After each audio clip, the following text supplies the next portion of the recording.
राजा विक्रमादित्य के शासनकाल में एक किला अपनी खूबसूरती के साथ साथ अपनी खौफनाक कहानियों के लिए भी मशहूर था। इस किले की सुरक्षा एक खतरनाक राक्षस करता था, जिसका सिर इंसान का, शरीर शेर का और पूंछ बिच्छू जैसी थी। लेकिन इसके अलावा किले के अंदर एक और राज था। एक बेहिसाब खजाना छुपा हुआ था, जिसके बारे में सिर्फ कुछ चुनिंदा लोग ही जानते थे। एक दिन राजा के जंगल में एक खुफिया समूह दाखिल हुआ।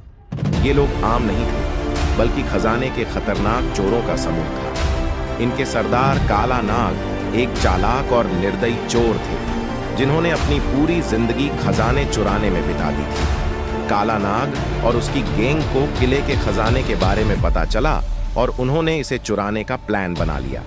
काला नाग ने अपनी गैंग के सभी लोगों को इकट्ठा किया और बोला, भाइयों, आज रात हम किले का खजाना लूटेंगे, लेकिन हमें बहुत होशियार रहना होगा। वहां एक राक्षस है जो किसी को भी जिंदा नहीं छोड़ता। चोरों में से एक लंगड़ा रामलाल बोला, सरदार, अगर वह राक्षस सचमुच इतना खतरनाक है तो हम उसे कैसे हरा पाएंगे? काला नाग मुस्कुराया और बोला, तुम लोग अपनी चतुराई का इस्तेमाल करो और सही समय पर भागने की कला सीखो। अगर सब कुछ ठीक रहा तो हम खजाना ले लेंगे और राजा के साम्राज्य में हम सभी अमीर बन जाएंगे। इसी बीच राजकुमारी लीला को खजाने और राक्षस के बारे में जिज्ञासा हुई, इसलिए उसने अपने पिता से अनुमति लेकर जादूगर डंबलडोर के साथ किले की ओर रवाना होने का निर्णय लिया। राजा विक्रमादित्य ने उसे चेतावनी दी कि किले में जाना खतरनाक हो सकता है, लेकिन लीला के दृढ़ संकल्प को देखते हुए उन्होंने अनुमति दे दी। जैसे ही लीला और डंबलडोर किले में पहुंचे, उन्होंने महसूस किया कि वहां किसी और के कदमों के निशान भी हैं। जादूगर डंबलडोर ने हैरान होकर कहा, लगता है हम अकेले नहीं हैं। लीला ने कहा, यह जरूर चोरों का समूह है जो खजाने पर नजर रखे हुए है। हमें बहुत होशियार रहना होगा। किले के बड़े हॉल में पहुंचते ही चोरों का समूह, लीला, जादूगर डंबलडोर और राक्षस सभी आमने सामने आ गए। काला नाग ने खजाने पर कब्जा करने के लिए अपने साथियों को आदेश दिया, जल्दी करो, खजाना समेट लो और पतली गली से निकलो। लेकिन जैसे ही वे खजाने के पास पहुंचे, राक्षस ने दहाड़ते हुए कहा, किसी में हिम्मत है जो मेरे खजाने को छूने की कोशिश करे?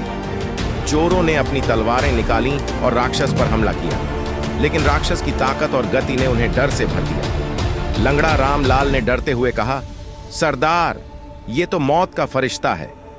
लीला और जादूगर डंबलडोर ने मौके का फायदा उठाते हुए राक्षस पर हमला किया। लीला ने कहा, काला नाग, अगर तुम यह खजाना लूटने से बाज आ जाओ तो हम तुम्हें जाने देंगे, वरना तुम्हारी खैर नहीं। काला नाग ने हंसी के साथ जवाब दिया, तुम हमें कैसे रोक सकती हो राजकुमारी? यह खजाना आज हमारा है। अब एक तरफ लीला और जादूगर डंबलडोर थे और दूसरी तरफ चोरों की गैंग और राक्षस। लीला ने जादूगर को इशारा किया और डंबलडोर ने अपना जादुई मंत्र पढ़ा। एक रोशनी का गोला राक्षस की आंखों पर पड़ा और उसे कुछ समय के लिए अंधा कर दिया। उसी समय लीला ने अपनी तलवार निकाली और राक्षस पर वार किया। काला नाग और उसकी गैंग लीला और डंबलडोर को देखकर घबराए, लेकिन काला नाग ने हार मानने से इनकार कर दिया और बोला, मैं तुम सबको खत्म करके ही यहां से जाऊंगा। लीला और राक्षस के बीच भयंकर युद्ध जारी रहा। आखिरकार जादूगर डंबलडोर ने अपने आखिरी मंत्र से राक्षस को जंजीरों में बांध दिया और लीला ने अपनी तलवार से उसे खत्म कर दिया। जैसे ही राक्षस समाप्त हुआ, किले में सभी ने राहत की सांस ली।